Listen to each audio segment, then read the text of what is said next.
Price Lord, good morning. எப்படி இருக்கிறீங்க? இந்த வீடியோவில் உங்களை பார்க்கறதுல ரொம்ப சந்தோஷம். காலையிலே நாங்கள் நடக்க ஆரம்பிச்சிருக்கிறோம், ப்ரேயர் முடிச்சிட்டோம்.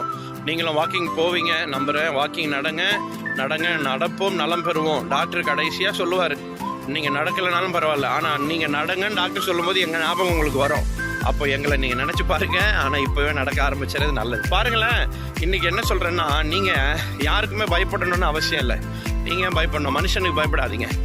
எங்கள் ஊர்லேயே ஒரு தான் தாதா, எங்கள் ஊர்லேயே ஒரு தான் பெரிய ஆள். இல்லை ஒருத்தவன் ஒரு ஊரில் என்ன பண்ணான்னா, புலி வாழை வெட்டி என்ன பண்ணான்னா தோல் மேலே போட்டுக்கிட்டு அவன் ஒவ்வொரு நாளும் ஊர் உள்ள வருவான். பார், நான் புலி வாழையே வெட்டிட்டேன்னு எல்லாரையும் மிரட்டிக்கிட்டு பயங்கரமாக இருந்தானா. ஒருத்தர் கேட்டாராம், ஏன்பா புலி வாழை வெட்டினியே, புலி தலையை வெட்டிட்டு வந்திருந்தேன்னா பரவாயில்லையே.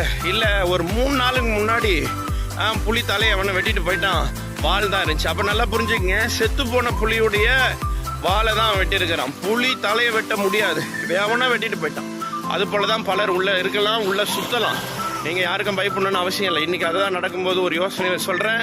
நீதிமொழிகள் 29:25 சொல்லுது, மனுஷனுக்கு பயப்படும் பயம் கண்ணியை வருவிக்கும், கர்த்தரை நம்புகிறவனோ உயர்ந்த அடைக்கலத்தில் வைப்பான். இன்னொரு வசனம் சொல்லுது, மனுஷனுக்கு பயப்படாதீங்க, நரகத்தில் தள்ளுகிற நியாய தீர்ப்பு பண்ணுகிற தேவனுக்கு பயந்துருங்கள், சரீரத்தில் கொள்ளுகிற மனுஷனுக்கு பயப்படாதிருங்கள். ஆகவே இந்த நாளில் நீங்கள் மனுஷனுக்கு பயப்படாதீங்க. அவன் எவ்வளோ பெரிய ஆளாக இருந்தாலும், எவ்வளோ பெரிய நபராக இருந்தாலும், நான் யாருக்கும் பயப்படணும்னு அவசியம் இல்லை. எனக்கு ஒருவர் மேலே ஒருவர் இருக்கிறார், அவருக்காக நான் நிற்பேன். ஏன் சொல்ல வரேன்னா, மனுஷனை மதிக்காமல் இருந்துடலாமா? மனுஷனுக்கு பயப்படக்கூடாதுன்றீங்களே, மனுஷனை மதிக்காமல் இருந்துடலாமா? இல்லை அவனுக்கு கனம் கொடுக்காம இருக்கலாமா? இல்லை, மனுஷரை மதிங்க, மனுஷருக்கு கொடுக்க வேண்டிய கனத்தை கொடுங்க, அவங்களுக்கு கொடுக்க வேண்டிய மரியாதை மதிப்பு எல்லாத்தையும் நம்ம கொடுக்கணும். அதுதான் வேதமும் கற்றுக் கொடுக்குது. நம்ம அதை செய்வோம். ஆனால் பயந்துருக்கணும்னு யாருக்கும் அவசியம் இல்லை. அதை சொல்லி உங்களிடமிருந்து இன்னைக்கு விடைபெறுகிறேன்.